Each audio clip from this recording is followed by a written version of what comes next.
Now we're going to prove the law of sines. So this is the law of sine, as we all know. So it is sine of an angle A over the side length A is equal to the sine of angle B over the length B is equal to sine of angle C divided by length C. So let's see how the proof goes. So here's the proof of this very well-known law. So we're going to construct a triangle. So just any triangle right here. Let's suppose this is our triangle. And I'm going to label the interior angle as A, B, and C. So let's call this is our angle A. This is angle B. And this is angle C. All right. And then across from each angle will represent the length of each side.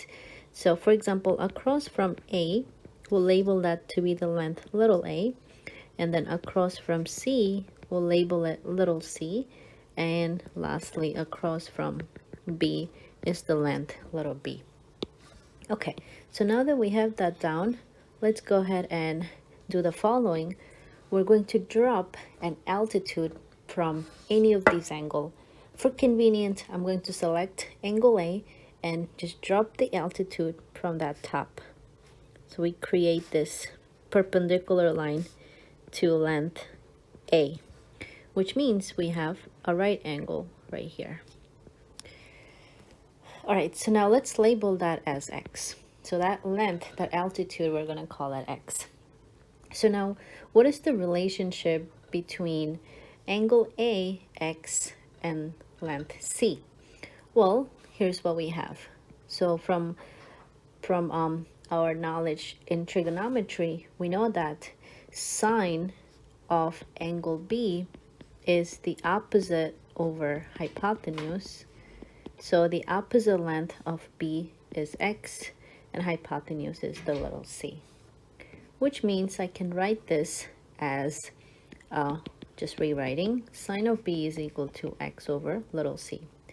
So if I solve for X, I have sine of B times C, so let's put it in the front, is equal to X. Okay, so that's the relationship with the first triangle.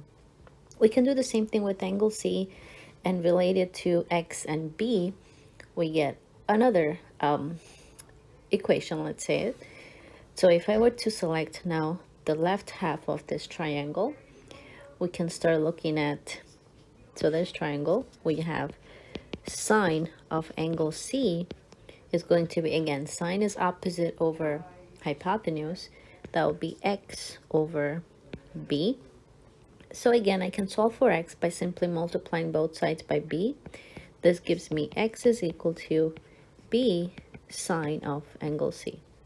All right, so that's what X is equal to.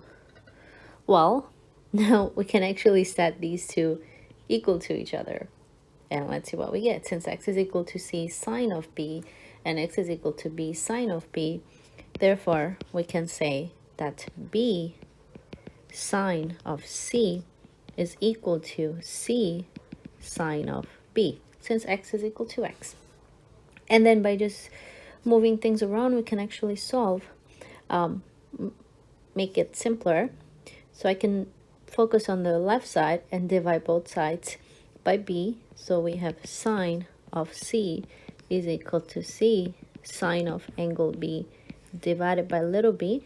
And I can also do the same thing, divide both sides by C and just move it to the other side. So this will give us the following. We have sine of angle C divided by little c is equal to sine of angle B divided by little b. And that is the law of sines.